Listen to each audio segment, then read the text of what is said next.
afternoon and welcome to this week's edition of the Sustainability Dialogues in Saudi Arabia, where we're focusing on smart cities, which is clearly a very senior part of the agenda of the Saudi Vision 2030, and not only in the idea of transforming cities, but inevitably building brand new cities that do not have the challenge of being transformed, but ultimately built from brand new. And in that respect, we're joined by two very experienced speakers who have the global understanding of this challenge. Let's welcome Her Excellency Gloria Guevara Manzo, Chief Special Advisor, the Ministry of Tourism of Saudi Arabia, and of course, a former Minister of Tourism herself in Mexico, one of the world's biggest tourism destinations as it sits on the doorstep of the United States, which of course sends millions of tourists every year into Mexico. Let's start to establish as a get-go, what is there? I mean, in a lot of cases, there's a sense of very big words like smart city. It's one of those, like sustainability even, which is another word in which everybody may have their own definition. But let's perhaps start out our conversation to establish some sort of common ground on what exactly a smart, sustainable city is. And I'd welcome for opening thoughts and opening comments, Your Excellency Gloria, your thoughts on establishing what's your vision of a smart, sustainable city. Thank you for the invitation. Thank you for having me. This is a very complex question and very interesting, as you say, because there are so many definitions about sustainability. What's very important to remember is that how can we make sure that we meet the current needs without compromising the future needs? That's sustainability in a way. At the same time, when we talk about sustainability, we talk about climate, we talk about environment, we talk about social, we talk about economic impact.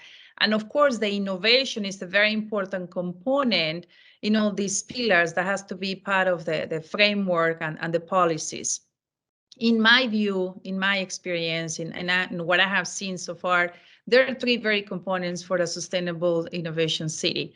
One is you need to have the framework. You need to have the policies, the regulations that allow you to be a sustainable and innovation city. Second, the tools, which is the innovation, the technology. How do you use those tools to make sure that you're a smart city, that you foster innovation? And the third component that is equally important is the stakeholders. How do you make sure that you engage with the different stakeholders, with corporations, with SMEs? That is very important. They are the heart of many of these cities, with the citizens itself and the governments, and how do we make sure that we have the right partnerships in order to use the tools and this framework to be a sustainable city. Gloria, if you don't mind me calling you Gloria, Your Excellency, does that definition alter in any way when you're dealing with, as you are in the context of Saudi Arabia, as I made in my opening comment, that ultimately you're building cities from scratch versus transforming existing cities, as you may have done or worked on in your previous position in Mexico? I think sometimes building cities from scratch might look like it's easier because it's like having a piece of paper where you can learn from the past mistakes and at the same time innovate and come up with the newest and the best. That's what's happening, for instance, in NEOM. That is going to be a city out of this world, a region actually out of this world that includes a couple of components, right? And it's the same situation with the giga projects that we have here in the kingdom that are transforming what we're seeing. Is more complicated to move a city that has been for many years that didn't have the right framework, the right policies into a sustainable city. That takes more work, more engagement, more partnerships, more time, but it's doable. But you're absolutely right. It's easier to do it from the beginning. And that's what Saudi has an amazing opportunity, because the transformation that is happening in this country is unique. And it's also elevating the new concept of sustainable cities, right? We're going to have examples that people can see and experience and use as a role model for other destinations. Well, we'll come back to some of those other points. I mean, some of the pros and cons, the benefits of the virgin territory and some of the challenges, of course, with environment and other such things. Let's welcome Miguel Eras Antunes, the Global Smart Cities and Urban Transformation Leader of Deloitte, coordinates a team of some 4,000 smart city and urban development experts. That in itself is needs a lot of, that's a city that needs a lot of smartness, I would think. Miguel, your thoughts and your opening remarks on the definition of a smart, sustainable city. I would say, having on what previously was said, let's see, a smart and sustainable city. Let's call it. It's a human city. So it's the one not one full of robots. Thankfully, that's good to know. It's a human city is the one that drives happiness, so people well-being, fosters economic development, and protects our environment. And lately also works a lot on the resilience. If we see 95% of COVID cases, they were on cities. So the resilience topic came to light also in these last couple of years. As also was stressed, it's let's see, a smart and sustainable city is the one that have an integrated view on all the city domains. So of course, it looks to energy and environment, to mobility, to safety and security, to education, to economy, to living and health, but more than looking in silos to each one of these components, as an integrated view on those, of course, with us humans at the center. So it's using technology and innovation in order to make us, let's call it, happier people, to foster the economic development, and to make sure that we leave a legacy for our kids and future generations that is sustainable. So that's the definition. Of course, each city is different. If it's a greenfield, whatever you need to do may be different from a brownfield city, but it's a definition like any other. But it's very aligned, I would say. I'm just saying the same thing in a different way.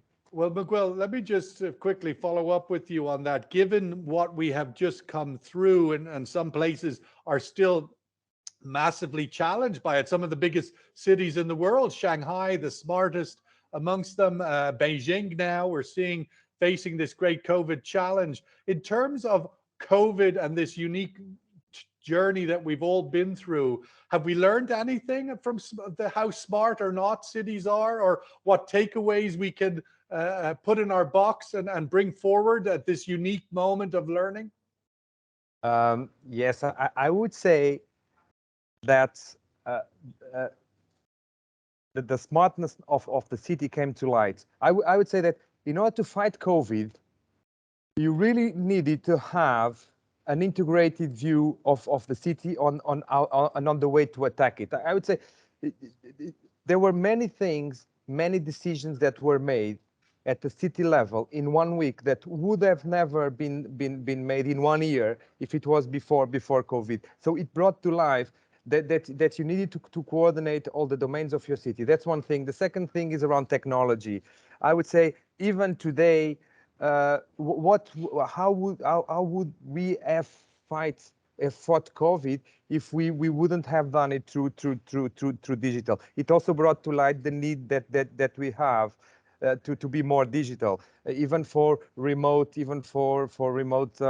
meeting, for whatever. I would say two things. One is the need for coordination was brought to life, and the second thing is the need for us to be more digital and agile also was brought to light and was accelerated. And another thing is the need of care, the conscious of we need to take care of our neighbors in many cases. One thing that COVID brought to life, and also now the wars that we are in, is global problems more and more in the last 2 years were being solved at the local level more than ever. Gloria, you're shaking or nodding your head rather than shaking your head in some level of agreement. I'd welcome your follow-up on that and your thoughts on it. Let me just elaborate a little bit. Before joining the kingdom, for 4 years, I was the voice of the global private sector. I was also the CEO of WTTC, which is 200 CEOs from around the world represented in this council out of London. And as Miguel mentioned, I couldn't agree more with him. One of the things that we learned, I would say for me, 4 lessons from COVID. One is the need from international coordination. We are all connected, and even cities, we need to make sure that we work in a coordinated way. Unfortunately, COVID hit different places in different ways because of that coordination was not effective. We didn't share enough information. We need to make sure that we share. And that happens also within a country, within the cities. We have countries that you have different situations, state by state, region by region, and city by city. And that sharing of knowledge is crucial and is very important. The use of technology. Sorry, Gloria, you're saying that wasn't done well enough? We could have done that better? Yes, that wasn't done enough at the country level, or imagine at a regional level. One example, for instance, is in EU. I mean, you have all these countries, every country reacted in a different way. In a country like the US, every state reacted in a different way, right? And I was able to see when I was interacting with 150 countries around the world, the different reactions and that lack of coordination, unfortunately, that had a big hit in cities and of course in the countries and in the humans at the end of the day in all of us. So the international coordination is crucial. Second one, as I say, sharing information. Third is the use of technology. For instance, what the kingdom did with the Tehuacana, that it was before actually the Green Pass from Europe, that's something that we should recognize. I was very impressed how we were able to keep mobility here, how well organized was that. That's truly a great example of use of technology that Saudi Arabia led the way in that. And that's what you will see here. The impact was minimum of COVID. Now, EU announced the Green Pass, as you know. Great example of use technology, share information, and for everyone to get aligned and help in the recovery as well. Some regions are still closed, unfortunately. In Asia, as you know, some countries are still closed and are still impacted. And unfortunately, they are not using the technology or they are not sharing knowledge. So to me, as Miguel mentioned, international coordination is key. And something that it was super important is that Saudi Arabia was the chair or the presidency of the G20. And why was that relevant in COVID?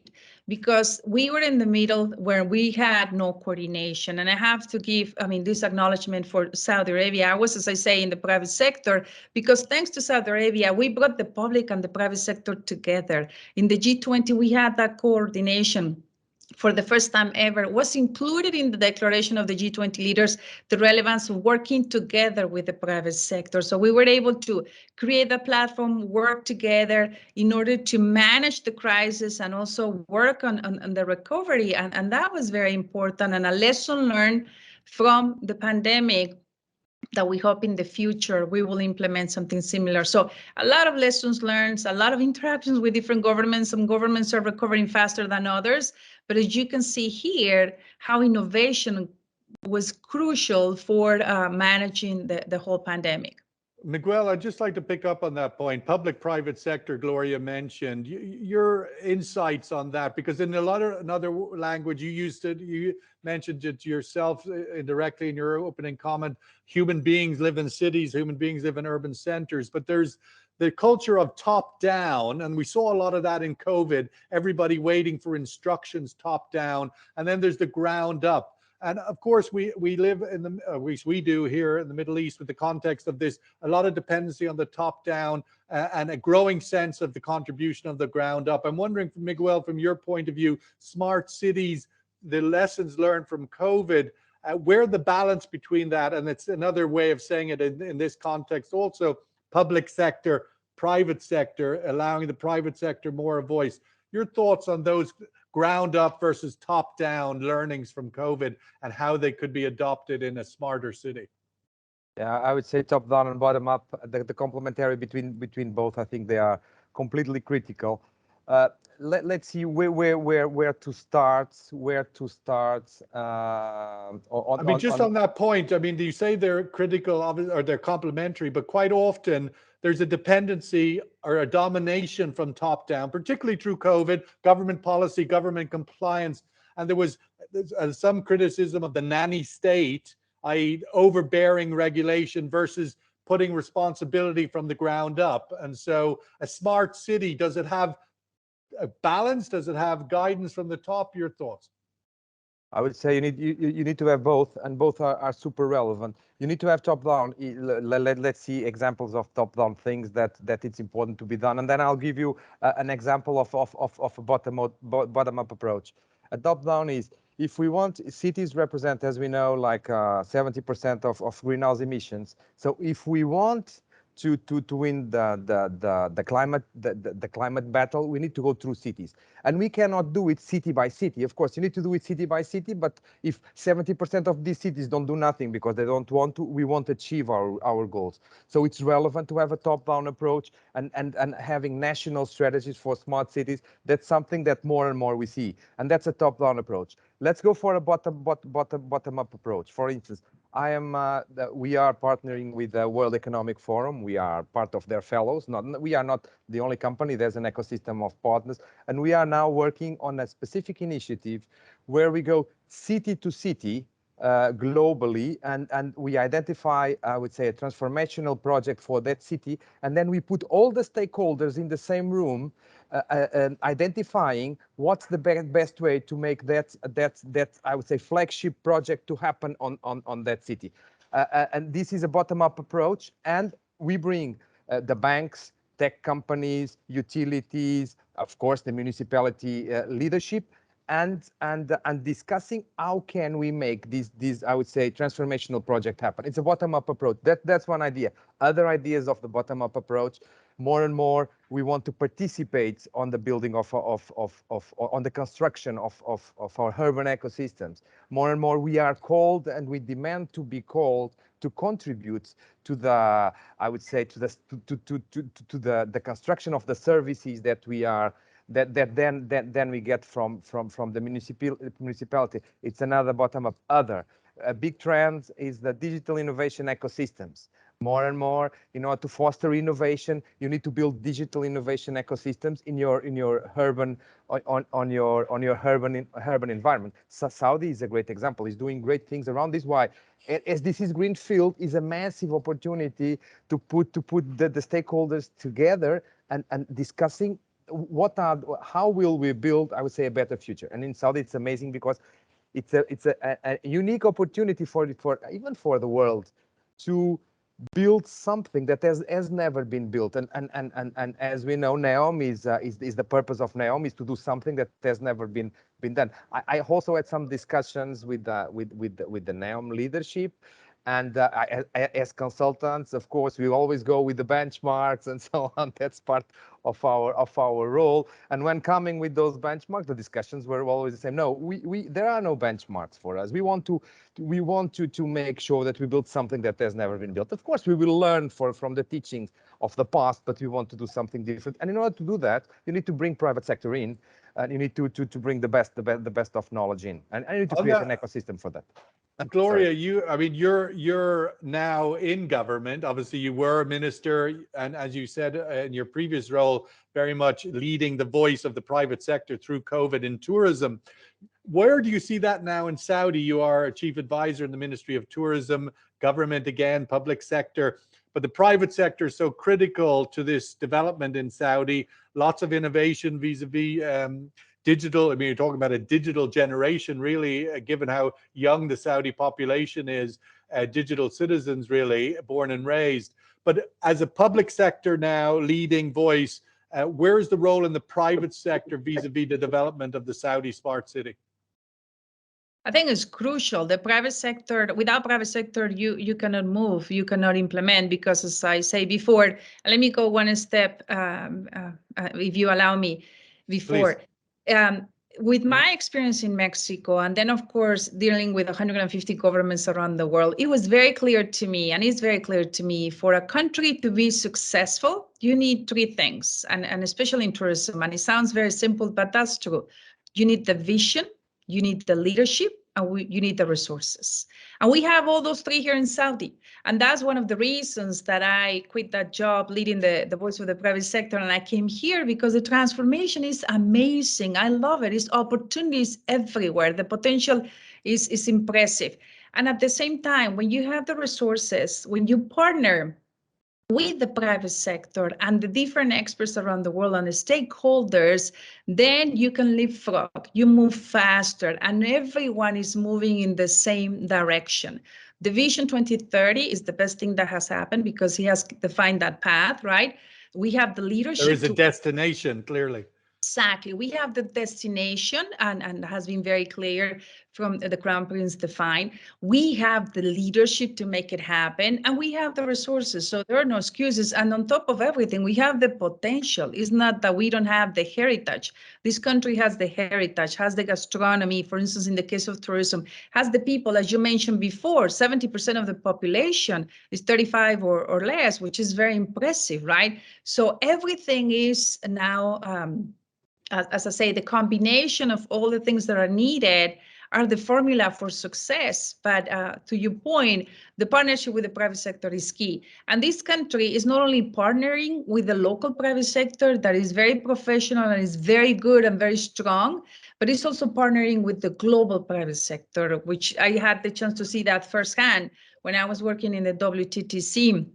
How relevant was this partnership, and the Minister of Tourism, Al Khatib, was always talking about that, and that was very music to our ears, right? That was very important because you don't hear a lot of government officials, to tell you the truth, to talk about that importance. And some might talk about the importance, but then here's not only talking, is the execution, is the walk the talk. Walking, as they say. It's clearly an accountability that's been embedded in the new sort of vision for Saudi, and obviously all those tasked with leading it as yourself. I just wanted to follow up on that point because we are talking about urban future, sustainable cities, smart cities. A lot of the tourism, at least that in which we are seeing in the world promoted from Saudi, is quite rural. It's the incredible discovery of the deserts and its heritage. I myself, my first assignment as a journalist in the Middle East 25 years ago, would you believe, was to do a tourism piece for Bloomberg News in Abha, in south of Saudi Arabia, in the mountains. It was the green refuge in the summertime. My point is, where is the future for tourism vis-a-vis the urban environment, the city environment of Saudi versus the rural, which we're seeing a lot of promoted? Gloria. I think we have both of them. And as you say, Riyadh is a city that is going to a major transformation. It's going to be a huge, important city hub in the world with greater connectivity, with greater product and more entertainment. The biggest concert in the world already happened here, for instance, and a lot of things happening in Riyadh, in Jeddah, Dammam. You have these cities, and then you have new cities that are coming, as you know, with NEOM and Gidea and Riyadh and all these fantastic giga projects that we have. So cities is top priority, but we also have the other regions that we are helping and working with them. So the potential is tremendous, and we're looking at everything. The strategy from the Ministry of Tourism and the work that here the Minister, Princess Saif, and everyone is doing with all the regions is very important so that we help all of them. The cities, the regions, the what you call the municipalities, in order to take advantage of the assets that they have, learn from the best experiences in the world, and help them to leapfrog so that we can be one of the top 5 destinations in the world.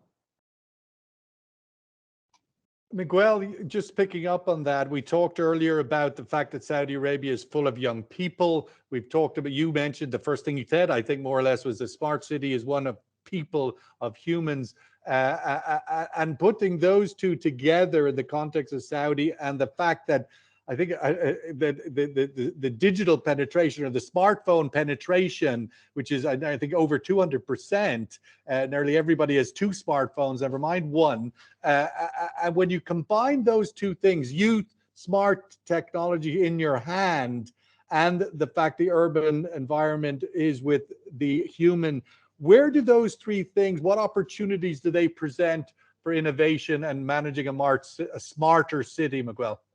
Let's see. I would say the technologies and just by us being digital inclusive is not enough. Let's call it to make our urban ecosystem smarter.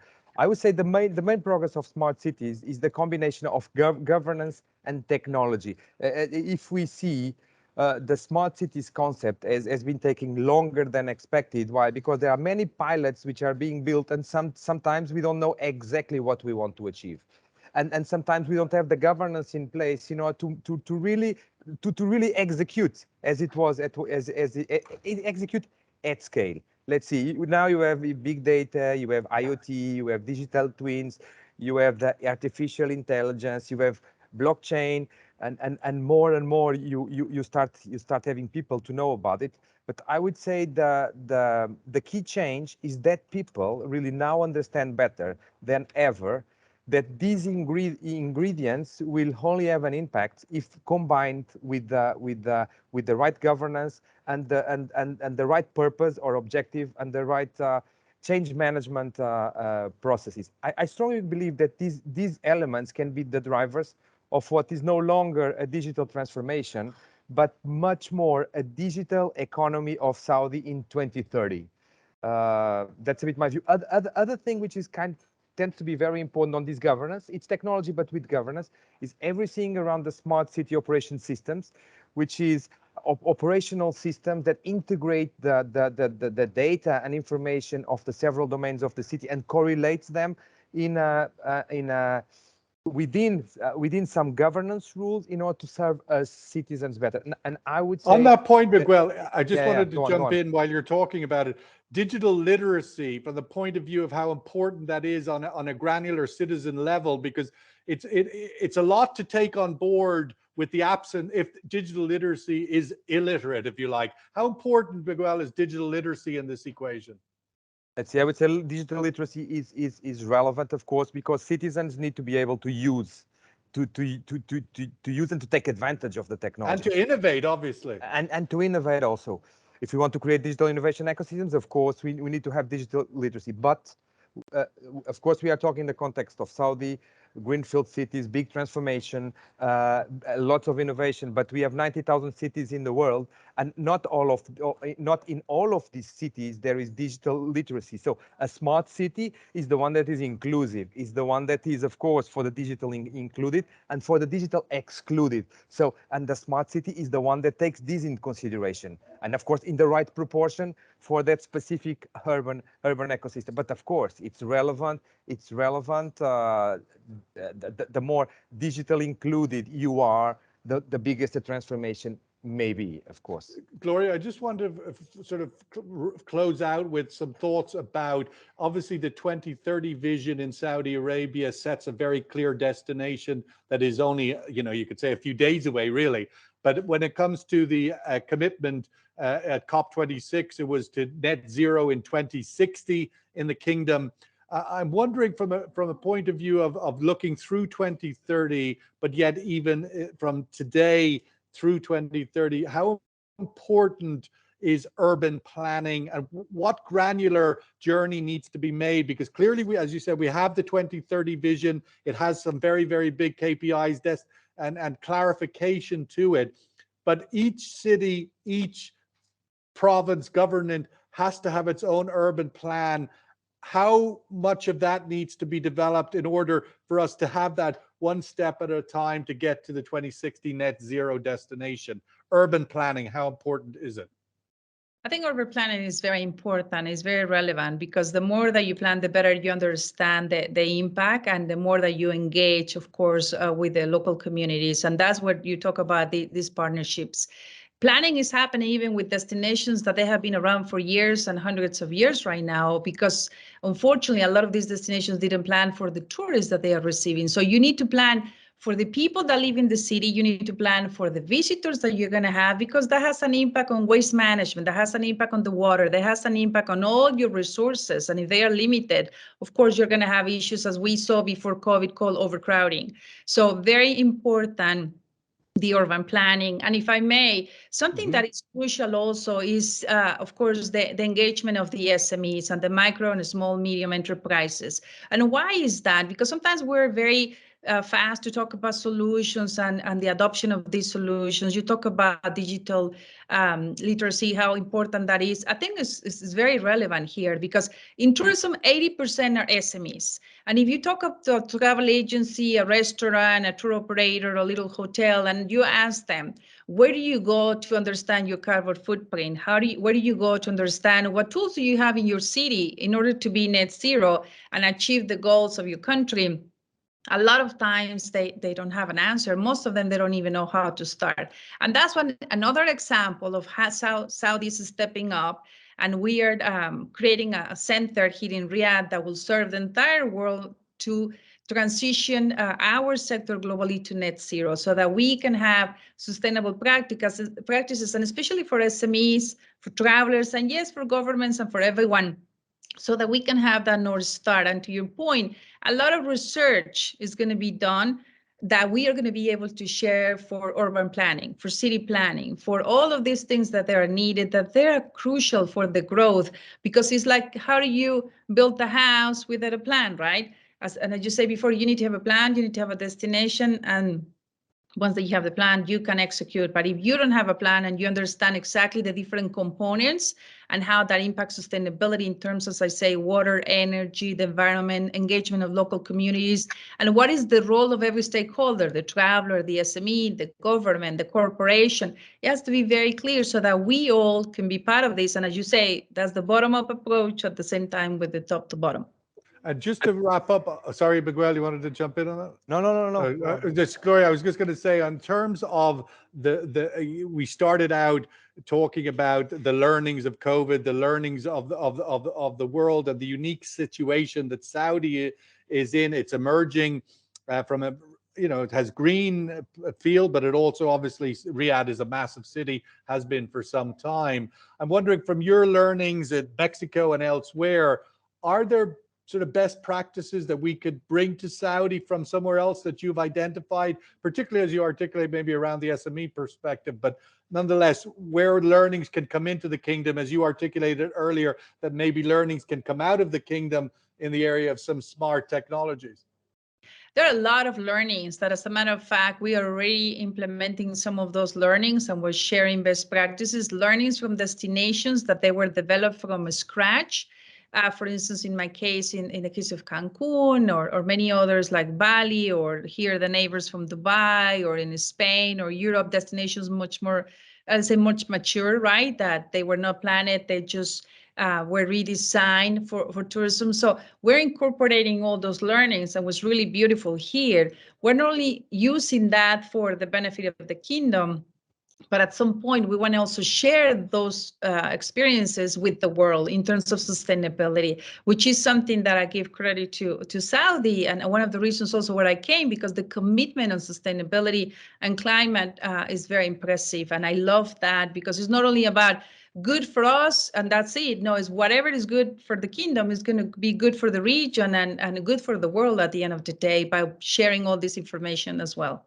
Miguel, some of your closing comments on that point. I mean, ultimately, in some ways, the surprises of Saudi Arabia, where you have green areas, where you have mountains, where you have archaeological heritage, that there are surprises about the physical topography of the place, but also, as we said at the beginning, surprises from the point of view of digital literacy and other smart tools that they've developed. What do you think are some of those that could be brought from Saudi to the world that you've identified?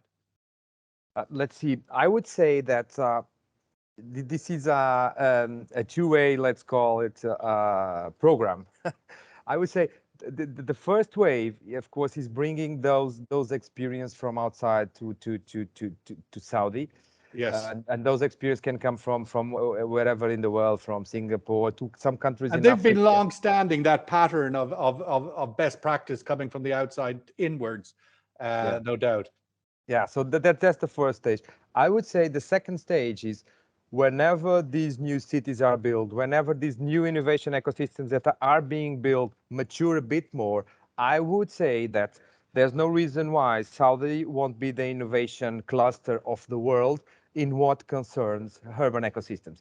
I would say it's a no-brainer, and I know that what is being done is exactly on that path. It will take some years, but not many years, because many and another thing in Saudi is whenever the program started, everybody in the world said, oh, but it's too big, maybe it won't be done, maybe it's not achievable, because it's really not unreasonable questions to challenge given this.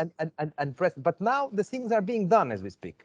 I mean, so, just on that point, Miguel, we've seen environments where, let's say, other desert environments not far away, where agricultural technology has emerged that is now global best practice because of the unique circumstances that required really efficient.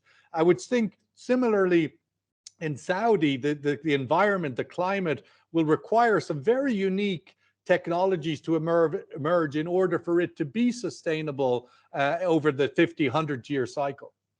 Yeah, I'm not an expert on agricultural and so on, but I can tell you three things where I see, or three things where I see there's no reason for Saudi not to be an example. The first one is urban planning and making sure that you do the green planning of public spaces, which is one of the trends for the future that everybody talks about. And there is an opportunity for Saudi to be, I would say, the more innovative on making sure there's an integrated and green planning of public space. That's one area. The second area, let's see, 60% of greenhouse emissions comes from infrastructure and buildings, and 20% of greenhouse emissions comes from transport.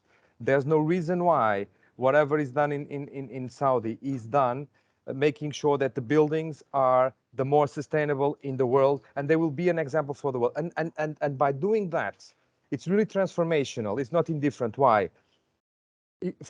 All over the world, if we want to win the battle change, we need to go, of course, through cities, but within cities, we need to go through buildings and infrastructure. It's a massive effort. We need to retrofit all our buildings, and we need to make sure the new ones that we will do it in a more sustainable way. In Saudi, there's a unique opportunity to lead the way in this specific matter, and that's one area. The second area is on mobility. As you need to build the new ways from going from A to B, and I know it's very innovative what is being done in Saudi. There's no reason why the future of mobility won't be built in Saudi. We all talk about mobility as a service and so on, but it's a delayed promise. There are some good ecosystems, but very small. There's no reason why the good examples for global scaling up won't be built in Saudi. Those are two examples of impactful worldwide things that Saudi may lead the way, among several others, like of course building sustainable ecosystems from the desert and so on, which I'm not an expert on. I do think that we must wrap it up, and this is only the beginning of a conversation.